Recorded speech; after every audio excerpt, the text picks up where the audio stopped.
ব্যস্ততম সড়কে হেঁটে বেড়াচ্ছে নম্র স্বভাবের গন্ডার মেঘাওয়ালি। তার পাশে নির্বিকার ভঙ্গিতে নিজ কাজে ছুটছে মানুষ। নেপালের সওরাহা শহরে অনেকটাই নিয়মিত এই দৃশ্য। মায়ের কাছ থেকে হারিয়ে যাওয়া এই গন্ডারটি উদ্ধার করে নিয়ে আসা হয় নেপালের চিতওয়ান ন্যাশনাল পার্কে। সে থেকে মানুষের খুব কাছাকাছি বসবাস এই প্রাণীর, এমনকি সামাজিক যোগাযোগ মাধ্যমেও ব্যাপক জনপ্রিয়তা রয়েছে তার। 13টি মশলার এক দারুণ কম্বিনেশনে তৈরি ইফাত রশিদ বিরিয়ানি মশলা। উৎসব এখন প্রতিদিন। নেপালের সরাহা শহরের ব্যস্ততম সড়ক, নিজ নিজ কাজে ছুটছে মানুষ। এরই মাঝে অলস ভঙ্গিতে হেলে দুলে হেঁটে বেড়াচ্ছে একটি গন্ডার। নেপালের বাসিন্দাদের কাছে খুবই স্বাভাবিক এ চিত্র। শান্ত স্বভাবের এই গন্ডারটির নাম মেঘাওলি। তার আসল বাড়ি সরাহার পাশের বন্যপ্রাণী সংরক্ষণ কেন্দ্র চিতওয়ান ন্যাশনাল পার্ক হলেও মানুষের কাছাকাছি থাকতেই যেন বেশি স্বাচ্ছন্দ্য বোধ করে প্রাণীটি।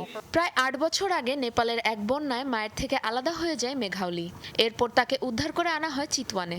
একটু বড় হবার পর তাকে বনে ছেড়ে দিয়ে আসলেও বারবার সংরক্ষণ কেন্দ্রের পথ খুঁজে ফিরে আসে গন্ডারটি। উপায় না পেয়ে তাকে সংরক্ষণ কেন্দ্রেই রেখে দেওয়ার সিদ্ধান্ত নেয় কর্তৃপক্ষ।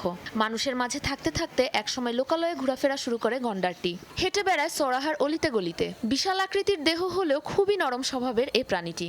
ভুলেও কখনো কাউকে আক্রমণ কিংবা ক্ষতি করেনি সে।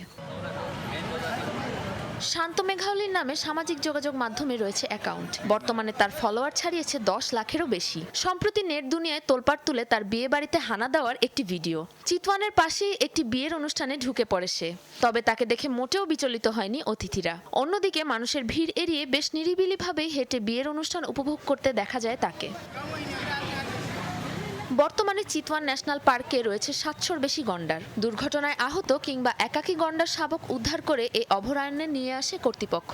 মেঘাওলির পাশাপাশি এখানে রয়েছে পুষ্পা, অঞ্জলির মতো আরও বহু গন্ডার।